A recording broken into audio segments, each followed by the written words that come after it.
नमस्कार दोस्तों, आज 19 तारीख हो गया। चुनाव प्रचार 21 तक ही चलेगा। इसके बाद वो 2 दिन निर्णायक होंगे जिसमें आपका वोट पड़ेगा। तो इस बार मैं आजमगढ़ का चप्पा चप्पा घूमा और जो मुझे दिखाई दिया, जो मुझे समझ में आया, बड़ी निष्पक्ष बात कर रहा हूँ, लड़ाई भाजपा और बसपा के बीच है, गुड्डू जमाली के साथ और भाजपा की लड़ाई है। अब आपको ये चक्रव्यूह तोड़ करके बीजेपी को जिताना है, क्योंकि आजमगढ़ का प्रगति कराना है। बहुत सारे लोग बहुत तरह की बातें करेंगे, आपको गुमराह नहीं होना है। हमारे पढ़े लिखे नौजवान, बिल्कुल आप लोग गुमराह मत होइए। एक बार सिर्फ अपना बुद्धि विवेक शांत करके सोचिएगा। वक्त आ गया है जब हिंदुस्तान को आगे ले जाना है।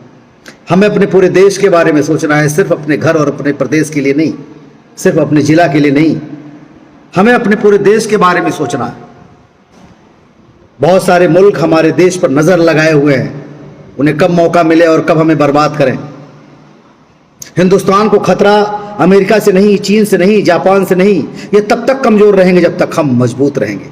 वो जानते हैं कि हम जाति में बटे हुए हैं, वो जानते हैं कि हम धर्म में बटे हुए हैं, वो जानते हैं कि हम क्षेत्रवाद में बटे हुए हैं, वो जानते हैं कि यहाँ कभी भी दंगा कराया जा सकता है, वो जानते हैं यहाँ कभी भी आपस में लड़ाया जा सकता है। और ये सब कुछ फंडिंग बाहरी शक्तियों से हो रही है। हमें लड़ना है, सरकार किसी की भी हो। हमारी जनरेशन, हमारे बच्चे आगे आकर के इसी देश में रहेंगे।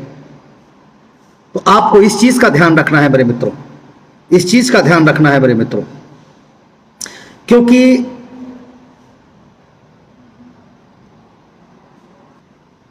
हमें ध्यान रखना है मित्रों कि ये बाहरी शक्तियां, बाहरी लोग आके हमको आपको लड़ाए ना।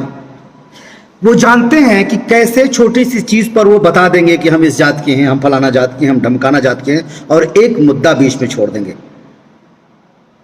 आज ट्रेन जलाई जा रही है, ये वापस किसके ऊपर आएगा? हमारे आपके ऊपर ही आएगा।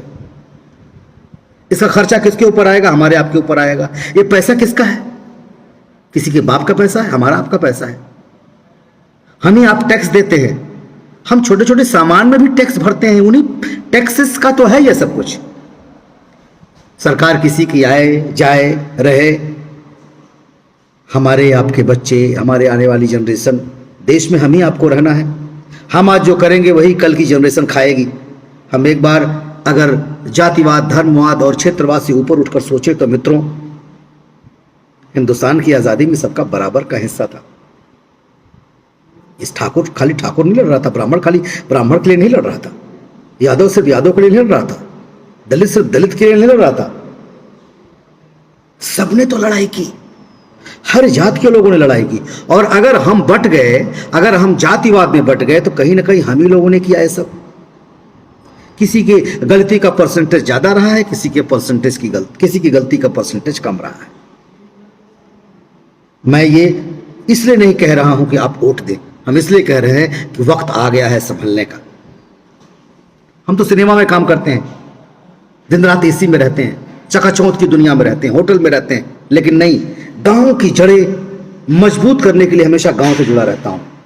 यकीन मानिए, खेती भी करता हूं जाकर के, फसल का एक एक खबर रखता हूं कि किस खेत में क्या बोया जा रहा है। क्या जरूरत है मुझे? लेकिन हम अपनी प्रगति करेंगे तो समाज की प्रगति होगी। हमको देख के 4 लोग और उठेंगे।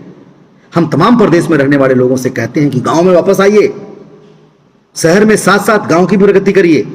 मित्रों, वक्त आ गया है। आजमगढ़ हमेशा उपेक्षित रहा है।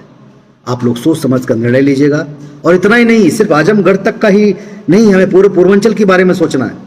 पूर्वांचल मजबूत होगा तो प्रदेश मजबूत होगा, प्रदेश मजबूत होगा तो देश मजबूत होगा, और देश मजबूत होगा तो बाहर के लोगों की फटेगी। खूब पढ़िए, खूब मेहनत करिए, आपको आगे जाने से कोई रोक नहीं सकता है। बाकी चीज़ों पर हम बाद में भी बहस करेंगे। आजमगढ़ से नाता है, आजमगढ़ को आगे बढ़ाना है। और मैं तो चुनाव में कभी लड़ूंगा नहीं, राजनीति कभी करूंगा नहीं, लेकिन करवाऊंगा लोगों से, हाथ पकड़ के ले आऊंगा इसी आजमगढ़ में। अगर निरहुआ जीता तो उसे पकड़ कर ले आऊंगा, क्या करिए, ये काम कराना है, गांव गांव में भटकेंगे हम, क्योंकि समाज के प्रति हमारा भी दायित्व है। दोस्तों, अब की बार एक बार 2 साल के लिए निरहुआ का जरूर जिताएं।